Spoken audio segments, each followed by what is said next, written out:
ना आपने इसको मैक्सिमम व्यू किया हुआ है प्रेजेंटेशन को? Yes sir. हाँ, बस फुल व्यू रखना इसको, जो पूरे स्क्रीन पे आ जाती है। ठीक है, आप स्टार्ट करें। थोड़ा सा पेस स्लो रखें, ठीक है जी। Yes sir. तो एक्सरसाइज जब करें, नॉर्मली एक्सरसाइज करें, बॉडी जो है वार्म अप होना स्टार्ट हो जाती है, रेट ऑफ रेस्पिरेशन ज्यादा होगा, हार्ट रेट ज्यादा होना शुरू हो जाएगा। इसलिए क्योंकि एनवायरनमेंट की कंपैरिजन में बॉडी टेम्परेचर ज्यादा होना शुरू हो जाता है, इसलिए थर्मल कंडक्शन स्टार्ट होगी, बॉडी से जो है वो हीट लॉस होना स्टार्ट हो जाएगी, कैलोरीज बर्न होना स्टार्ट हो जाएंगी। अब कोल्ड एनवायरनमेंट में जब एक्सरसाइज करें तो इसमें ज्यादा जो है बॉडी अपने आप को रेगुलेट कर सकती है as compare to hot environment, क्योंकि ज्यादा हीट लॉस होने के चांसेस होते हैं, इसलिए ज्यादा कैलोरीज बर्न होती हैं और हीट इंजरी के चांसेस जो हैं वो रिड्यूस हो सकते हैं। मतलब अगर हीट हॉट एनवायरनमेंट में आप करें तो उसमें ये स्ट्रोक के चांसेस आने शुरू होते हैं, जबकि कोल्ड में ऐसा नहीं होता। उसके बाद फिजियोलॉजिकल रिस्पॉन्स कोल्ड में क्या होता है कि अगर नॉर्मली रेस्ट पे क्या कोल्ड जब हो एक्सपोजर, जैसे ही आपका कोल्ड पे हो वैसो कंस्ट्रिक्शन स्टार्ट होती है, जो बॉडी की वेसल्स हैं वो कंस्ट्रिक्ट करना स्टार्ट कर देती हैं, ताकि मैक्सिमम हीट लॉस जो है बॉडी से ना हो, बॉडी से या स्किन से ना हो। अब ये पहले पेरिफेरी से स्टार्ट होगी वैसो कंस्ट्रिक्शन, मतलब जो आपके हैंड्स हैं, टोज हैं, जो एक्सपोज्ड हैं कोल्ड से, उनमें स्टार्ट होते होते बाकी बॉडी में भी होना शुरू हो जाएगी, और ताकि कोल्ड टेम्परेचर जो है वो मेंटेन रहे। उसके अलावा क्या होगा कि हाइपोथैलेमस सेंस करके नॉन एपिनेफ्रिन रिलीज करना शुरू कर देगा और मेटाबॉलिज्म रेट ज्यादा हो जाएगा। अब एक्सरसाइज में क्या होगा, जब कोल्ड में एक्सरसाइज करेंगे, क्योंकि बॉडी टेम्परेचर ज्यादा हो रहा है, एनवायरनमेंट ज्यादा है, इसलिए रेस्ट की निस्बत ज्यादा बॉडी जल्दी वैसो कंस्ट्रिक्ट करेगी और जल्दी शेवरिंग स्टार्ट हो जाएगी। इसलिए जब भी एक्सरसाइज कोल्ड में होगी तो क्लॉथिंग लेयर बहुत इंपॉर्टेंट है, ताकि जो है वो हाइपोथर्मिया वगैरह के चीजें ना हो, बॉडी लॉस जो है वो इतना ज्यादा ना हो। अब फैक्टर्स अगर देखें हीट लॉस में, तो सबसे पहले फैट परसेंटेज आएगी। जो हेल्दी पर्सन हैं जिनमें फैट कंपोजिशन ज्यादा है, उनमें कोल्ड टॉलरेंस भी ज्यादा होती है, इसलिए इतना ज्यादा हीट लॉस नहीं होता है as compare to lean person.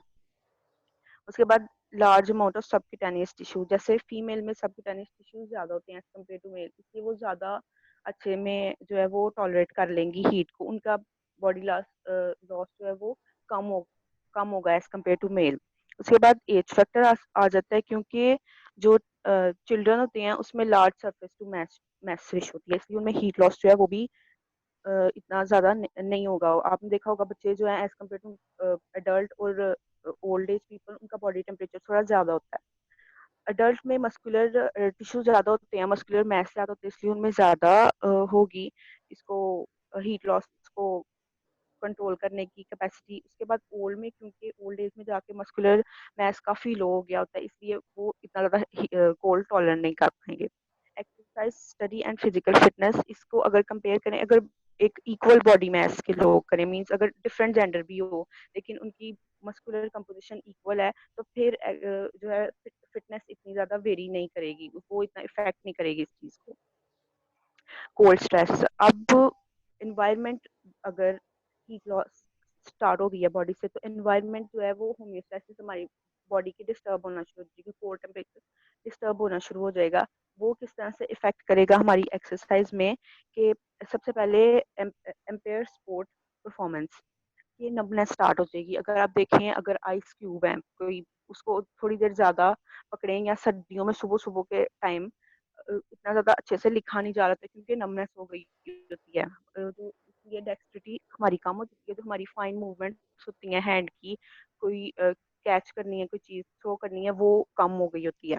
Ampere muscle strength and power, इसमें क्या होता है कि मसल स्टिफनेस स्टार्ट हो जाती है कोल्ड की वजह से, इसलिए इतनी अच्छी परफॉर्मेंस नहीं हो रही होती। अगर एक स्टडी में देखें, -8 डिग्री सेल्सियस अगर टेम्परेचर लूज करें, तो हमारी मसल पावर जो है वो 31% से 34% तक कम हो सकती है, एज कम्पेयर टू अगर इन्वायरमेंट सूटेबल हो। उसके बाद एरोबिक एक्सरसाइज परफॉर्मेंस में ये इफेक्ट करती है, क्योंकि अगर टेम्परेचर ज्यादा होना शुरू हो जाए, तो एनर्जी कम होना शुरू हो जाए, तो एनर्जी को कंजर्व करने के लिए जो एरोबिक हमारी रेस्पिरेशन है, वो सेलुलर जो प्रोसेस है वो हमारे थोड़े लो हो जाते हैं। उसके बाद हेल्थ रिस्क क्या आते हैं कोल्ड एनवायरनमेंट में, अगर कॉन्टिन्यूसली कोल्ड एनवायरनमेंट में काम कर रहे हैं, या अगर कोई तरह कोल्ड एरियाज में है, तो टेम्परेचर डिक्रीज होना शुरू हो जाए तो हाइपोथर्मिया हो सकता है। अब दो चीजें हैं कि अगर कोल्ड एयर हो और कोल्ड वाटर हो तो ज्यादा इफेक्ट बॉडी जो है वो कोल्ड वाटर लेगी as compare to air. Air में हाइपोथेसिस थोड़े कम होंगे वाटर की निस्बत। उसके बाद रिस्पिरेटरी प्रॉब्लम ये इफेक्ट नहीं करेगी क्योंकि जो एयर है जैसे ही नॉस्ट्रल से पास कर देती है वो वार्म हो जाती है, इसलिए एयर का थोड़ा इफेक्ट कम होगा हाइपोथर्मिया करने में। और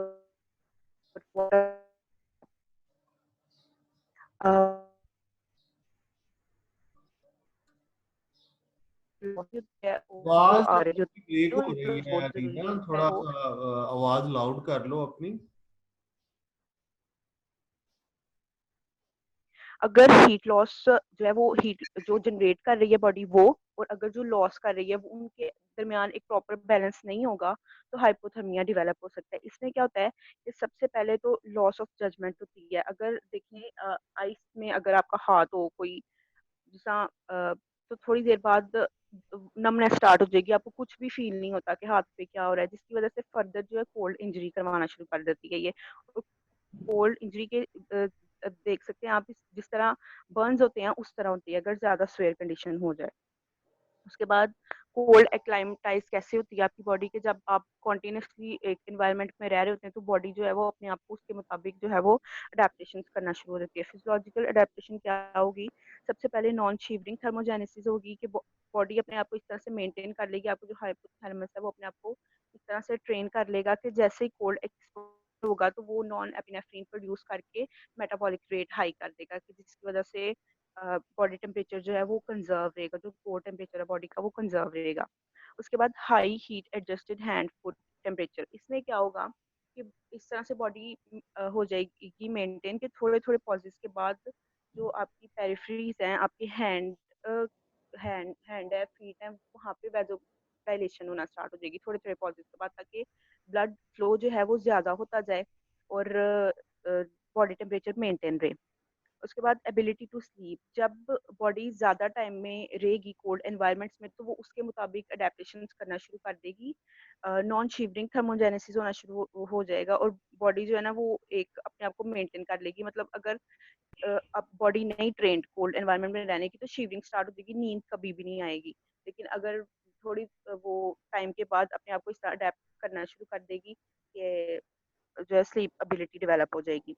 अब एग्जैक्ट जो कोर्स है कि कितने टाइम में बॉडी ये कोल्ड एनवायरनमेंट में एडजस्ट करेगी वो तो इतना पता नहीं, लेकिन एक वीक के बाद जो है ना वो बॉडी डेवलप होना शुरू कर देती है।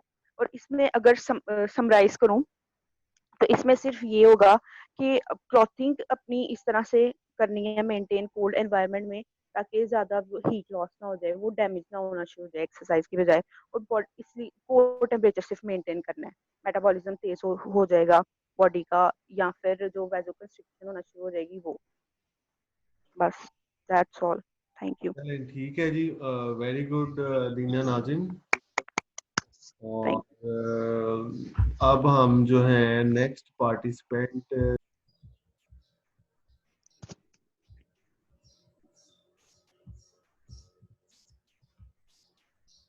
चले स्टार्ट हो गई है ना नजर आनी।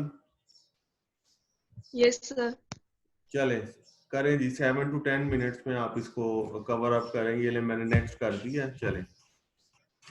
Assalamu alaikum. My topic for presentation is thermal events during exercise. Thermal events are occur when there is a heatage in body, in a system, or everywhere.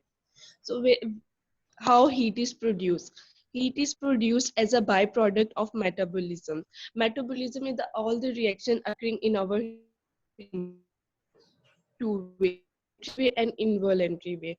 Voluntary is in our approach and involuntary is not in our approach. Voluntary में हम exercise वगैरह जब करते हैं तो तब हमारी जो है ना body में reactions और heat produce हो जाती है, और involuntary में shivering और non shivering thermogenesis से।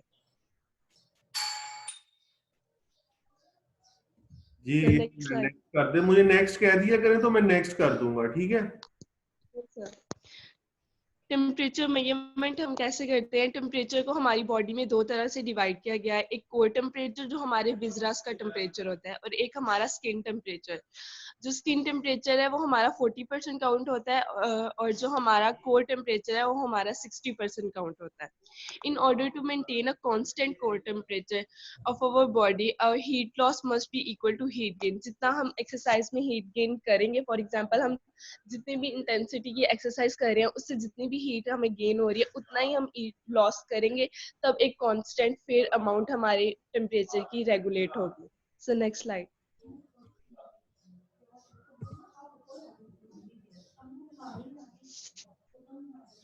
How the temperature is maintained temperature is maintained by hypothalamus in our body, in our brain. Hypothalamus contain a central coordinating system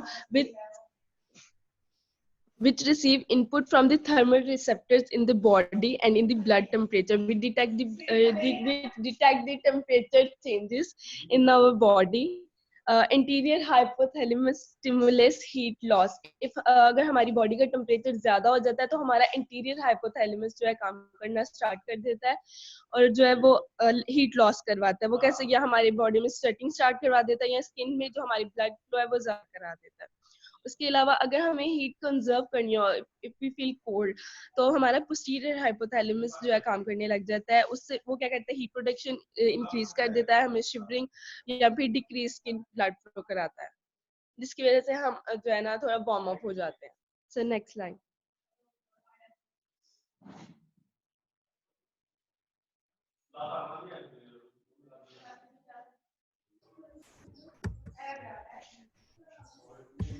sir next slide कर दो। हाँ वो नेक्स्ट नहीं जा रही, एक सेकंड मैं दोबारा इसको स्टॉप शेयर करके करता हूँ, एक सेकंड, जस्ट गिव मी।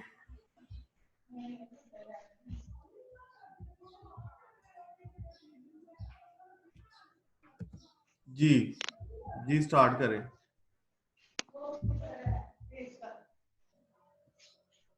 आ रहा है अपना अरीशा, नजर आ रहा है?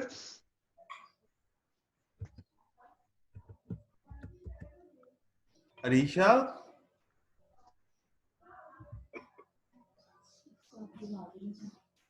नहीं मैंने म्यूट कर। Arisha can you hear me?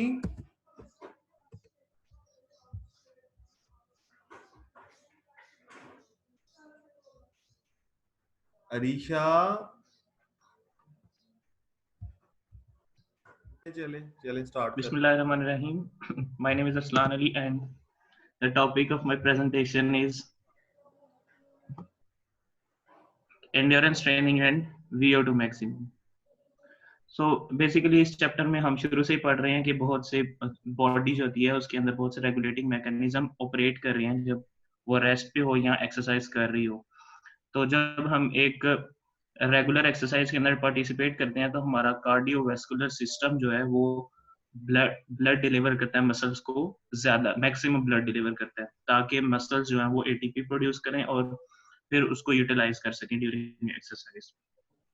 इस तरह क्या होता है कि जितना ज्यादा ब्लड डिलीवर करेगा उतनी ज्यादा एटीपी प्रोड्यूस होगी मसल्स के अंदर और उतनी हमारा इंटरनल एनवायरनमेंट जो है वो डिस्टर्ब नहीं होगा। इसी को हम एक्चुअली इंड्योरेंस कहते हैं कि स्टेमिना बिल्ड हो गया हमारी बॉडी का। तो अगर हम इंड्योरेंस की इंड्योरेंस की डेफिनेशन को देखें तो बहुत सी डेफिनेशंस हैं, इसको बहुत सी डेफिनेशंस हैं, हम इसको डिफाइन कर सकते हैं इंड्योरेंस को। ऐसे सिंपल डेफिनेशंस लिखी हुई हैं कि अगर हम कॉन्टिन्यूसली एक्सरसाइज कर रहे हैं एक्सटेंडेड पीरियड ऑफ टाइम के लिए और विदाउट फटीग कर रहे हैं तो इसको हम इंड्योरेंस कहते हैं कि हमारी बॉडी के अंदर इंड्योरेंस डेवलप हो गई है, एक काम जो हम कर रहे हैं उसको हम एक्सटेंडेड पीरियड्स ऑफ टाइम के लिए ज्यादा देर के लिए कर सकते हैं विदाउट टायरिंग या विदाउट फटीग। इसी तरह अगर हम मसल की बात करें या अगर पूरी बॉडी की बात करें और अगर मसल की बात करें, मसल और ग्रुप ऑफ मसल्स जो कि रिपीटेड कॉन्ट्रैक्शंस को बर्दाश्त कर सकते हैं और विदाउट फटीग, तो इसको भी हम कहेंगे कि मसल्स की एंड्योरेंस ज्यादा है और मसल्स का स्टेमिना ज्यादा है और हमारी ओवरऑल बॉडी का स्टेमिना भी ज्यादा है। अगर टाइप्स की बात करें, टाइप्स वैसे तो मैकेनिज्म के लिहाज से इसकी डिफरेंट टाइप्स होती हैं, लेकिन अगर बॉडी के लिहाज से बात करें तो स्पेसिफिक एंड्योरेंस और जनरल एंड्योरेंस। स्पेसिफिक एंड्योरेंस कहते हैं कि अगर हमारी बॉडी जो है वो एक स्पेसिफिक स्पोर्ट्स की कंडीशंस के लिहाज से अपने आप को प्रिपेयर करती है तो उसे हम स्पेसिफिक एंड्योरेंस कहते हैं। जैसे एक रनर है जिसने जो 1500 मीटर की जिसने रनिंग करनी होती है तो उसके लिए वो प्रैक्टिस करेगा, तो उसकी जो एंड्योरेंस होगी वो स्पेसिफिक एंड्योरेंस होगी, क्योंकि वो सिर्फ एक स्पेसिफिक स्पोर्ट्स के रिलेटेड एंड्योरेंस प्रोड्यूस कर रहा है अपनी बॉडी के अंदर।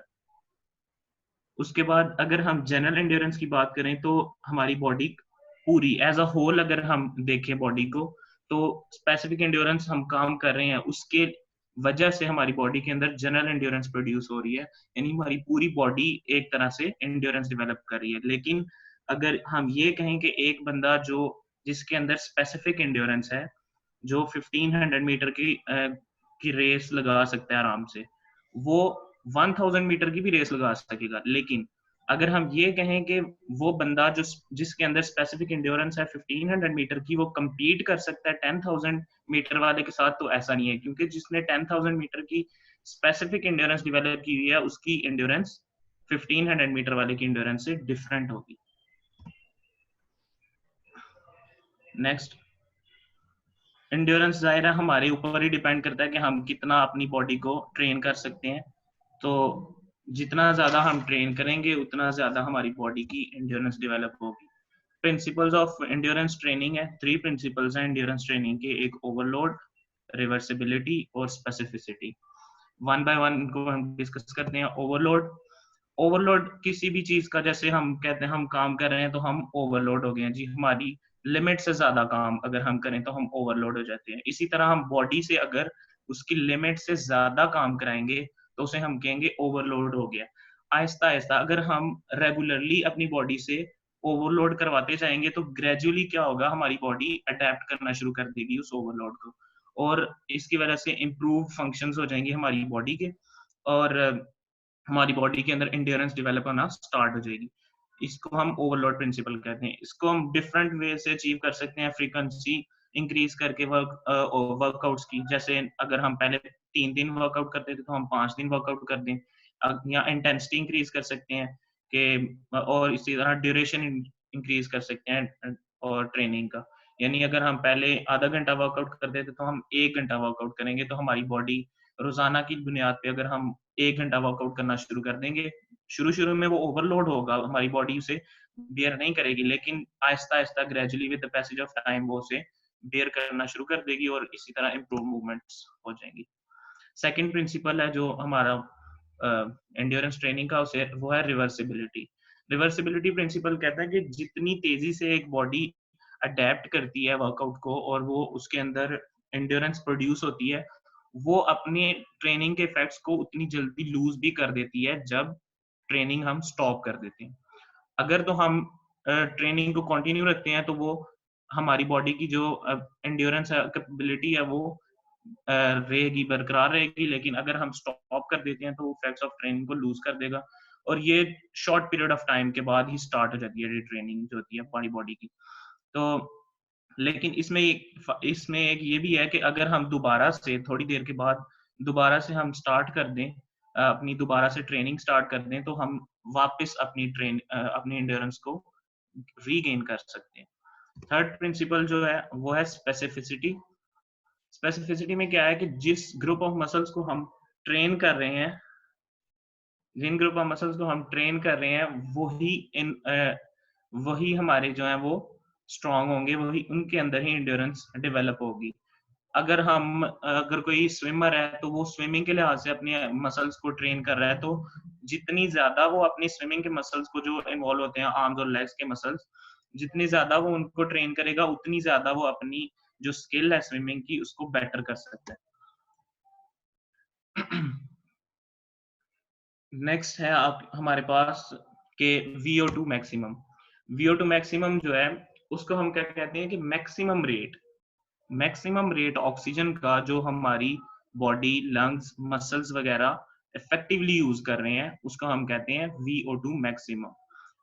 ये एक कह लें कि पैरामीटर होता है कि हम एरोबिक कैपेसिटी एक किसी भी इंडिविजुअल की उसको मेजर कर सकते हैं VO2 मैक्सिमम के साथ, कि कितना ज्यादा एक बॉडी जो है वो क्लास ऑक्सीजन ये डिलीवर। बड़ा इंपॉर्टेंट कॉन्सेप्ट है, ये मैंने आपको पहले भी बताया था, अच्छी तरह बताया था। दोबारा जब पूछता हूँ मैं आपसे तो आप सारे ब्लैंक हो जाते हो। VO2 मैक्सिमम, ठीक है, तो ये दोबारा अरसलान ने इसको रिपीट किया। जी अरसलान, आप कैरी ऑन करें। सर दोबारा से मैं एक दफा रिपीट कर देता हूँ। VO2 मैक्सिमम जो होता है वो मैक्सिमम रेट ऑफ ऑक्सीजन जो हमारी लंग्स, हार्ट या बॉडी के मसल्स इफेक्टिवली ऑक्सीजन को यूज करते हैं, उसे हम कहते हैं कि VO2 मैक्सिमम है वो। और ये हमारी बॉडी की एनारोबिक कैपेबिलिटी को मेजर करने का एक टूल कह लें यहाँ। उसके बाद हमने इफेक्ट्स ऑफ एंड्योरेंस एक्सरसाइज देखने हैं कि VO2 मैक्सिमम के ऊपर एंड्योरेंस एक्सरसाइजेस के क्या इफेक्ट्स होते हैं। तो अगर हम एक लार्ज मसल मैस को, जैसे कोई भी लार्ज मसल्स हैं जैसे थाई के मसल्स हो गए या ऐसे कोई भी मसल्स हो गए, उनको हम एक 20 to 60 मिनट्स के एक सेशन के अंदर हम अगर रेगुलरली करते हैं तो हमारी VO2 मैक्सिमम इंक्रीज हो जाएगी, ज्यादा हो जाएगी, और इसका एंड्योरेंस, इससे हमारी बॉडी में एंड्योरेंस इंड्यूस हो जाएगी ज्यादा। इसी तरह अगर हम हाई इंटेंसिटी वर्कआउट्स करते हैं, वेट लिफ्टिंग वगैरह या फिर ऐसा कोई, तो उससे भी हमारी VO2 मैक्सिमम जो है वो इंक्रीज हो जाएगी।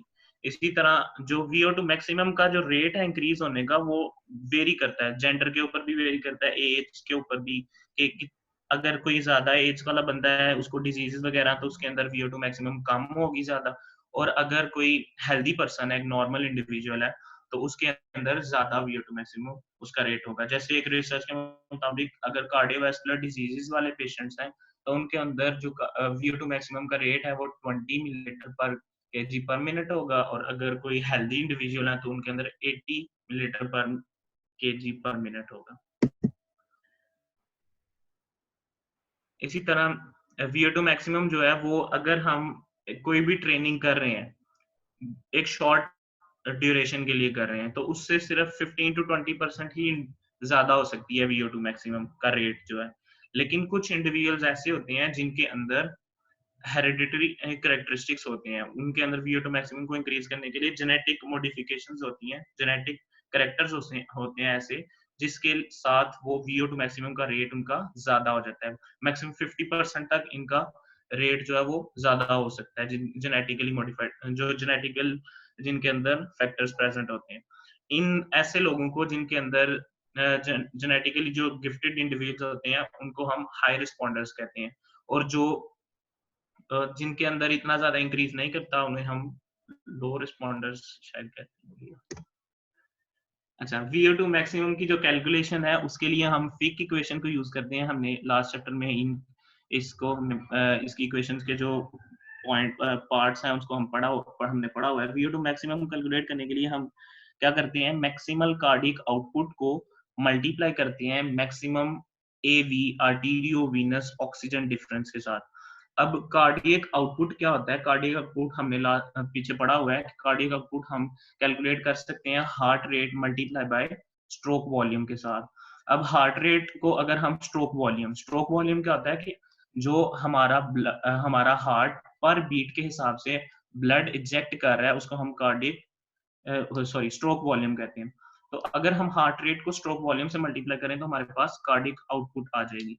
तो कार्डियक आउटपुट को maximal arterio Venus oxygen difference के साथ मल्टीप्लाई करेंगे तो हमारे पास VO2 मैक्सिमम आ जाएगी। आर्टीरियो वीनस ऑक्सीजन डिफरेंस क्या है कि हमारा जो ऑक्सीजन जो है वो कितनी आर्टीरियल ब्लड से रिमूव हो रही है और हमारे ब्लड टिश्यूज को यूज कर रहे हैं, इसको हम कहते हैं आर्टीरियो वीनस ऑक्सीजन डिफरेंस। तो इन दोनों को मल्टीप्लाई करने से हमारे पास VO2 मैक्सिमम आ जाएगी। अगर हम मैक्सिमल कार्डियक आउटपुट हमारा इंक्रीज होगा तो उससे भी VO2 मैक्सिमम इंक्रीज हो जाएगी। अगर arterio Venus oxygen difference increase होगा तो उससे भी हमारी VO2 मैक्सिमम इंक्रीज हो जाएगी। अगर शॉर्ट ड्यूरेशन के लिए हम कोई भी एक्सरसाइज परफॉर्म करते हैं जैसे 1 to 4 मंथ्स के लिए, तो उससे हमारा कार्डियक आउटपुट तो इंक्रीज होगा, स्ट्रोक वॉल्यूम भी इंक्रीज होगा, हार्ट रेट भी इंक्रीज होगा, लेकिन arterio Venus oxygen difference increase नहीं होगा। आर्टीरियो वीनस ऑक्सीजन डिफरेंस को इंक्रीज कराने के लिए हमें लॉन्ग ड्यूरेशन के लिए वर्कआउट्स करने पड़ेंगे। जैसे रिसर्च के मुताबिक 32 मंथ्स मिनिमम अगर हम रेगुलर वर्कआउट्स करेंगे तो हमारा arterio Venus oxygen difference increase हो जाएगा और उसके साथ साथ हमारी VO2 मैक्सिमम भी इंक्रीज हो जाएगी। That's all, thank you.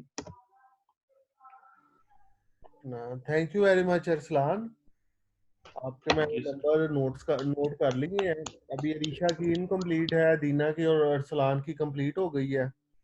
और अब जो है अंबर, अंबर देखें अगर आपका इंटरनेट कनेक्ट है तो आप स्टार्ट कर। अभी तक तो ठीक है, मैं हम सायन के छत पे आई हूँ, अब देखिए यहाँ पे सही चल रहा है फिलहाल तो। हाँ चलें, आप बुरहान के थ्रू करवा लें। जी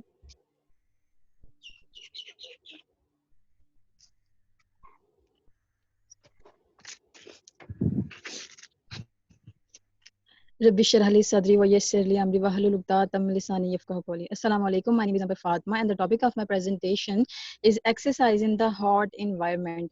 बेसिकली हमने एक्सरसाइज करनी है जब हमारे सराउंडिंग का टेम्परेचर बहुत ज़्यादा है। तो इस वक्त हमारी बॉडी को दो चैलेंजेस का सामना करना पड़ता है, जो कि हमारे पास बॉडी टेम्परेचर होता है और फ्लूइड होमियोस्टेसिस। जब मतलब एक्सटर्नल आउटसाइड एनवायरनमेंट में टेम्परेचर बहुत ज़्यादा है तो हमारी बॉडी में दो वेरिएशंस बहुत ज़्यादा आएंगी, एक बॉडी टेम्परेचर बहुत ज़्यादा बढ़ जाएगा और फ्लूइड की होमियोस्टेसिस बहुत ज़्यादा डिस्टर्ब हो जाएगी। और एक्सटर्नल इन्वायरमेंट के टेम्परेचर का मतलब बहुत ज़्यादा होना हमारे बॉडी को क्या इफेक्ट करेगा, उसकी वजह से ये होगा कि हमारे बॉडी की जो है ना एबिलिटी हीट लूज करने की वो बहुत ज़्यादा कम हो जाएगी।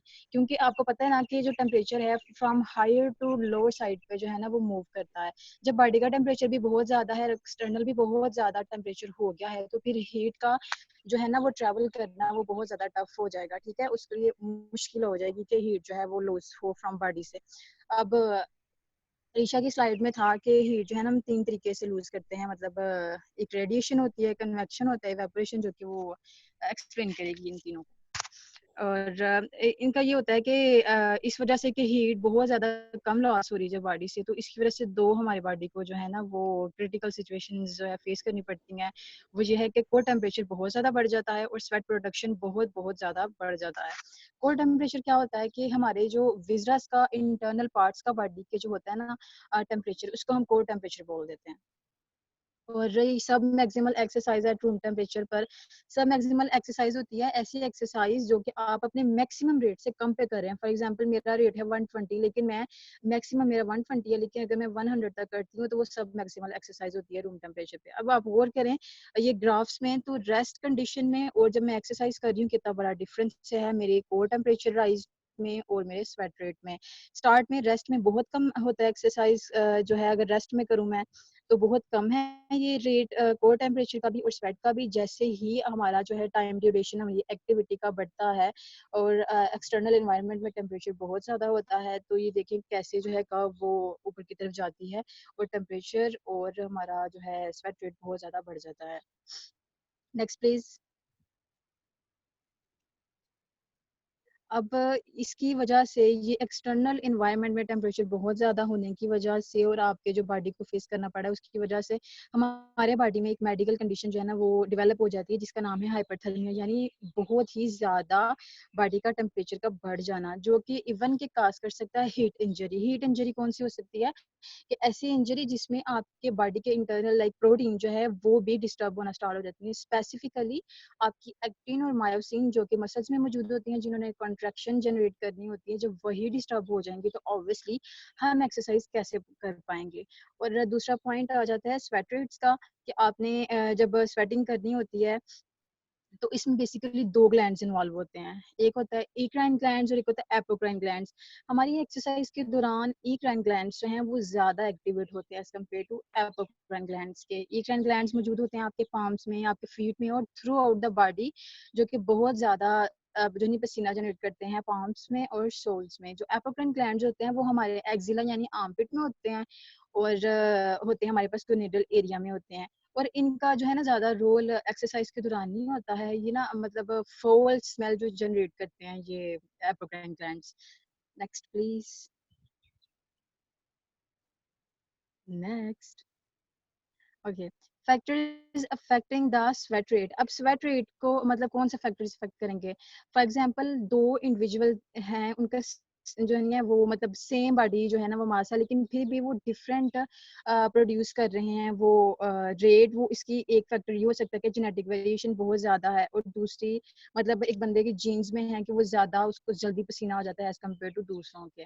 और एक ऐसा शख्स जो कि जिसकी डेली एक्टिविटी ऐसी है कि उसे डेली हीट का सामना करना पड़ता है, वो रोज़ मतलब हॉट एनवायरनमेंट में काम करता है, तो उसको जल्दी पसीना आ जाएगा एज़ कम्पेयर टू मतलब उसका जो है स्वेट रेट ज़्यादा होगा एज़ कम्पेयर टू दूसरे पर्सन के। फॉर एग्जांपल एक मज़दूर जो है वो बहुत ज़्यादा डेली काम करता है हॉट एनवायरनमेंट में, और एक ऑफिस वर्कर के मुकाबले में जो कि एसी में बैठ के काम करता है, तो बहुत ज़्यादा इनके स्वेट रेट जनरेशन में जो है वो डिफरेंस होगा।